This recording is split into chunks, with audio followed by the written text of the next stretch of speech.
नमस्कार, सुप्रभात। आप देख रहे हैं डीडी न्यूज का ये विशेष सांकेतिक समाचार। मैं हूं साइमा खान और मेरे साथ हैं मेरे सहयोगी शरद। शुरुआत कर लेते हैं हेडलाइंस से।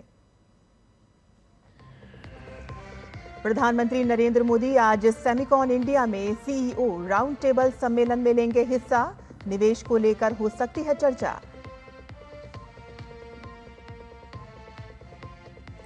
दिल्ली में आज से जीएसटी परिषद की बैठक। जीएसटी में रिफॉर्म पर होगी चर्चा। वित्त मंत्री निर्मला सीतारमण बैठक की करेंगी अध्यक्षता।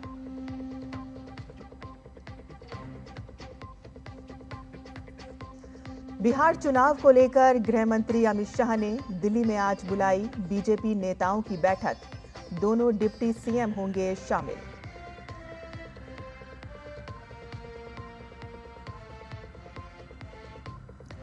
भूकंप से प्रभावित अफगानिस्तान में भारत ने भेजी 21 टन राहत सामग्री।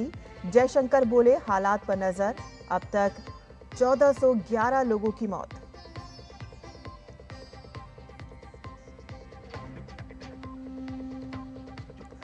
उत्तर भारत में बारिश से जनजीवन अस्त व्यस्त। दिल्ली में यमुना का जलस्तर बढ़ा। नोएडा, गाजियाबाद में आज स्कूल रहेंगे बंद।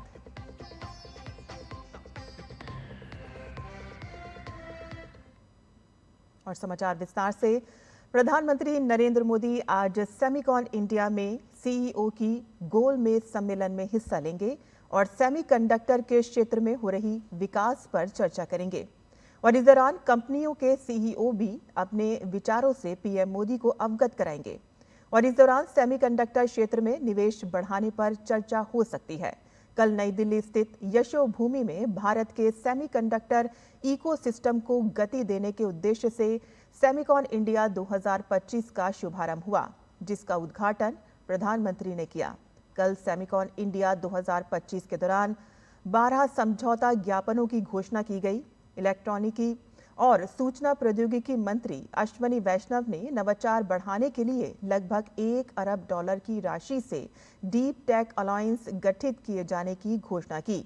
ये गठबंधन आरंभ में सेमीकंडक्टर पर ध्यान केंद्रित करते हुए स्वच्छ ऊर्जा, जैव प्रौद्योगिकी, क्वांटम प्रौद्योगिकी और अंतरिक्ष जैसे अन्य अग्रणी क्षेत्रों में भी विस्तारित होगी।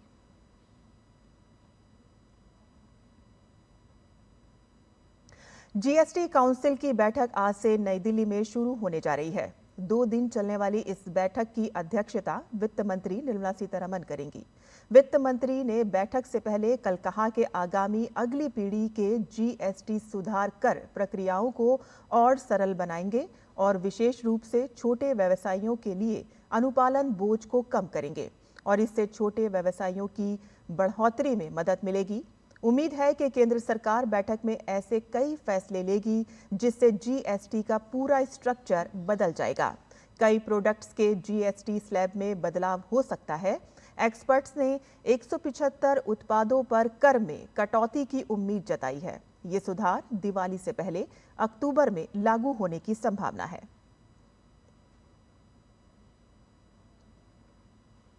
बिहार में होने जा रहे विधानसभा चुनाव की सरगर्मी अब बढ़ने लगी है। गृह मंत्री अमित शाह के साथ आज बिहार बीजेपी नेताओं की बैठक होगी। इस मीटिंग में चुनाव को लेकर रणनीति पर भी बात होगी और अब तक की स्थिति का फीडबैक भी लिया जाएगा।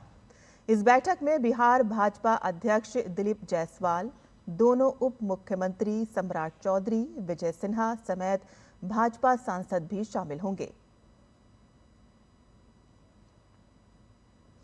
केंद्रीय वित्त मंत्री निर्मला सीतारमण ने 3 दिवसीय भारत दौरे पर आए सिंगापुर के प्रधानमंत्री लॉरेंस वोंग से मुलाकात की। दोनों नेताओं के बीच मुख्य रूप से व्यापार और निवेश, वित्तीय प्रौद्योगिकी, कौशल विकास, स्वास्थ्य और संपर्क क्षेत्र में व्यापक रणनीतिक साझेदारी बढ़ाने पर बातचीत हुई। दोनों नेताओं ने इन क्षेत्रों में सहयोग मजबूत करने पर सहमति व्यक्त की। और इससे पहले नई दिल्ली पहुंचने पर वित्त राज्य मंत्री पंकज चौधरी ने लॉरेंस वोंग का भव्य स्वागत किया। प्रधानमंत्री नरेंद्र मोदी और प्रधानमंत्री वोंग गुरुवार को द्विपक्षीय चर्चा करेंगे और इसके बाद दोनों देशों के बीच समझौता ज्ञापनों पर हस्ताक्षर होने की उम्मीद है। जर्मनी के विदेश मंत्री जोहान वैटफुल भारत दौरे पर हैं। आज वे नई दिल्ली में केंद्रीय वाणिज्य एवं उद्योग मंत्री पीयूष गोयल से मुलाकात करेंगे और इसके बाद विदेश मंत्री डॉक्टर एस जयशंकर के साथ बैठक करेंगे। जर्मनी के विदेश मंत्री की यात्रा से भारत जर्मनी रणनीतिक साझेदारी को मजबूत करने में मदद करेगी, जो अपनी स्थापना के 25 साल पूरे कर रही है। भारत ने भीषण भूकंप से प्रभावित अफगानिस्तान को मानवीय सहायता भेजी है। भारत ने कल 21 टन राहत सामग्री भेजी, जिसमें कंबल, टेंट, स्वच्छता किट, जल भंडारण टैंक, जनरेटर, रसोई के बर्तन, portable water purifier, sleeping bag, आवश्यक दवाइयां, व्हीलचेयर, हैंड सैनिटाइजर, जल स्वच्छ करने वाली गोलियां, शरीर में पानी और नमक की कमी पूरा करने वाले ORS घोल और चिकित्सा सुविधाएं शामिल हैं। विदेश मंत्री डॉक्टर जयशंकर ने कहा कि भारत स्थिति पर नजर रखेगा और आने वाले दिनों में और मानवीय सहायता भेजेगा। अफगानिस्तान में कल फिर भूकंप के झटके महसूस किए गए और अब तक 1411 लोगों की मौत हो चुकी है और 3000 से ज्यादा लोग घायल हैं। सितंबर का पहला हफ्ता पूरे देश में बारिश का अलर्ट लेकर आया है। दिल्ली NCR, गाजियाबाद, नोएडा और गुरुग्राम में लगातार बारिश से जनजीवन अस्त व्यस्त है, तो वहीं जम्मू कश्मीर, पंजाब और हिमाचल प्रदेश में रेड अलर्ट जारी किया गया है। राजधानी दिल्ली में यमुना का जलस्तर एक बार फिर से खतरे के निशान से ऊपर चला गया है।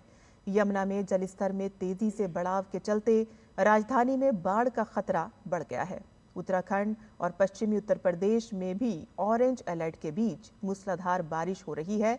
कल से ही दिल्ली NCR में सुबह से रात तक झमाझम बारिश ने जगह जगह जल भराव और लंबा ट्रैफिक जाम पैदा कर दिया।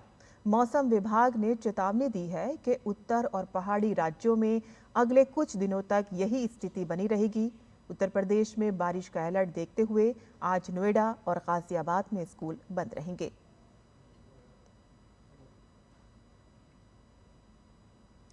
और बिहार के राजगीर में खेले जा रहे हॉकी एशिया कप में सुपर 4 के मुकाबले आज से शुरू होंगे।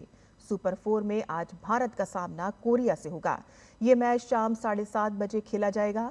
भारतीय टीम ने अपने ग्रुप में शीर्ष पर रहते हुए अंतिम 4 में अपनी जगह पक्की की थी। भारत ने अपने तीनों लीग मैच जीते थे।